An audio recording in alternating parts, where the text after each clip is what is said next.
Yo, it's Brian here. Today, going to be talking about the San Francisco 49ers. Going to be talking about the 2017 NFL Draft and looking back at that under John Lynch last year. It was a very good draft. If I had to give a grade now, I'd probably give it an A, to be honest with you. I thought this was a good foundation for the next couple of years for the 49ers. I just feel like everyone was part of this draft class contributed to the 49ers this year. And I'm going to be talking most of these players. I won't talk about every single player, but I'm just going to be highlighting some of the players that I thought were freaking fantastic or had a good impact on the 49ers this year and that will have an impact in the future. So let's just get into it now. I think the first rounders, Solomon Thomas, Reuben Foster, they both were really good, especially the latter one, Reuben Foster. That guy was just a freaking beast. Solomon Thomas, kind of an interesting case. I thought he showed a little bit of flash of greatness, but at the same time, he was kind of injured. He didn't really find his way too crazy. I mean, he did have a couple of nice plays with some tackles with losses. I don't know what games exactly, but he had some potential just this year. A little clinky, a little clunky for the defensive line in general. But Reuben Foster, man, that guy is just a freaking beast. His motor is just amazing. Really good change from outside linebacker to middle linebacker now after Navarre Bowman got released by the 49ers. I see so much potential in this guy. He could be Patrick Willis. He could be up there with Luke Kuechly, Bobby Wagner as the best linebacker in the NFL. And I see that coming in 2018 if he can stay healthy, if he can stay out of trouble. I mean, marijuana, I don't know. It's kind of a wedge issue, I guess you can say. It's kind of tough because state laws, they have different types of regulations for marijuana. California, I think it's pretty much free to do recreationally. In Alabama, he got arrested for that, unfortunately. Hopefully, he can stay out of trouble. And he had an incident, I think, during the season with, I forgot who the teammate was exactly, but I think you all know he kind of got out of that situation. That's good that he ran away from that situation. I'll probably have a picture of the incident there. I think you guys remember during the season, but this guy has shown a lot of potential, and I am really excited for Reuben Foster coming in to 2018. I think if he has a full season, a full offseason, another one, I'm just ready to see him blossom out even more, and maybe he could become Defensive Player of the Year. Last year, I thought he could be Rookie of the Year, but he didn't play a lot of games. He got injured in Week 1 against the Panthers and missed a couple of games. He was kind of injured most of the time, but whenever he played, man, he was a freaking beast. I love me some Reuben Foster, so hopefully he can stay out of trouble this offseason, and we can just move on, get ready for 2018, because that's the one highlighted play that I wanted to talk about this whole time, and I love me some Reuben Foster, as I said. Great first-round picks, to be honest with you. I know Solomon Thomas is a little incomplete, but I feel like he's going to blossom out even more when 2018 happens and when he has another full offseason to learn Robert Saleh's 4-3 defense. It's mostly pass rushing, so I guess it's not a lot of playbook as much as like a defensive back or a linebacker. I feel like they're both going to be good, and Reuben Foster is going to be even better in 2018 than he was in 2017.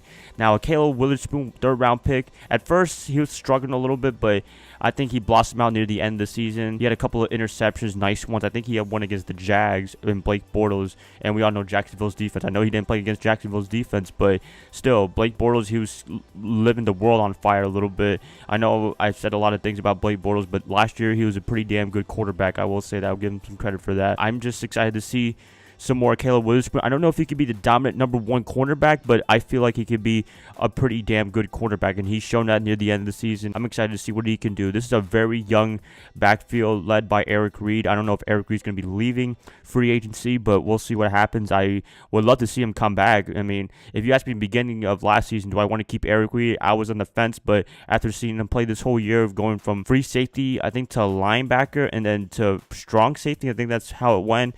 He's been blossoming, and he's back to his 2013 Pro Bowl form. I was happy to see that, and we'll see what happens if he decides to stay in free agency. Hopefully it does, but we'll see what happens. Other notable picks, C.J. Beathard, quarterback, took over for Brian Hoyer, getting benched in Week 6 against the Redskins. Had a pretty good showing, I would say, as a rookie. I know a lot of people kind of criticized him a little bit and what have you, but I don't want to criticize him too much. He's a rookie. He tried his best in the dubious circumstances that he had. He got sacked a couple of times, so he was a tough dude. I feel like he can be even better in 2018 if he ever sees the field. Maybe Jimmy Garoppolo, I don't know. Hopefully everything's all right with him, but God forbid, if something does happen, then I think CJ Beathard can step up and do a serviceable job and do like a Nick Foles type job like he is right now in Philadelphia in the playoffs. Maybe something like that along those lines. It doesn't have to be the best quarterback, but just enough where they can keep the shipping and afloat in sea, if you know what I mean.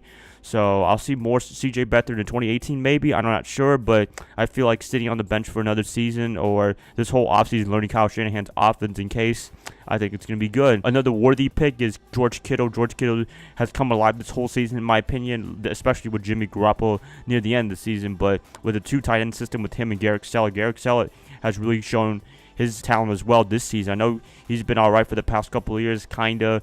But with Jimmy Garoppolo now, I'm telling you, Jimmy Garoppolo has made an impact for all these players on the offensive side of the ball. I feel like with both those tight ends together, I think they can be a really good threat on the offensive side of the ball this year in 2018. So I'm really excited to see that. Props to George Kittle. He had some nice games this year as a 49er, so I'm ready to see some more.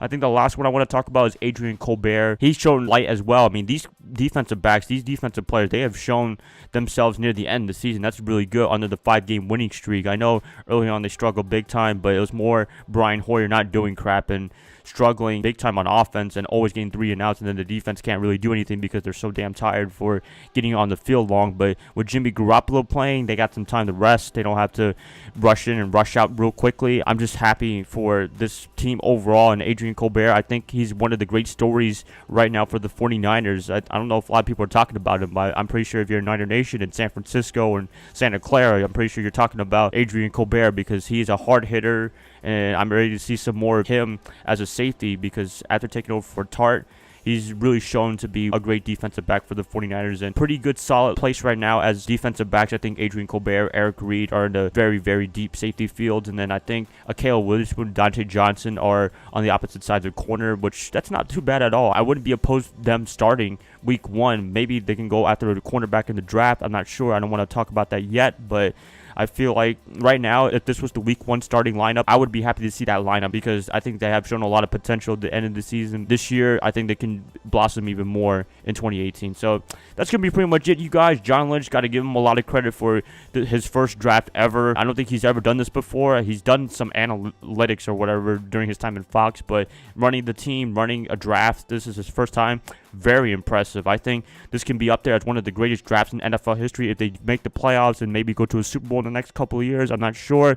I don't want to jump into conclusions yet, but right now this looks like a really good foundation for the 49ers to try to qualify for the playoffs and be playoff contenders for the next couple of years. Props to Kyle Shanahan, John Lynch especially as general manager for doing this draft, and hopefully they have a good 2018. Please let me know what you guys think about this whole draft. Overall, I would give it an A because everyone, for the most part, has contributed to the 49ers' success in the 5-game winning streak and tried their best during the losing streak, the 1-9 or 1-10 part of the season. They've tried their best to do whatever they can. I thought they did a pretty good job. So I think in 2018, with Jimmy Garoppolo as quarterback and all these players getting a full offseason, I think it's going to be even better. I'm ready for that. And if you guys like this, please like, subscribe, do whatever you want with this. And I guess I'll be catching you guys up later. So I hope you guys have a nice day, nice whatever. Sorry this video was a little bit long. I was a little out of place with this, but it's kind of late right now in Raleigh, so I'm kind of a little bit tired. But hey, who doesn't like talking about 49er football? I guess I'll catch you guys up later. Bye, guys. Love y'all. Y'all have a good day.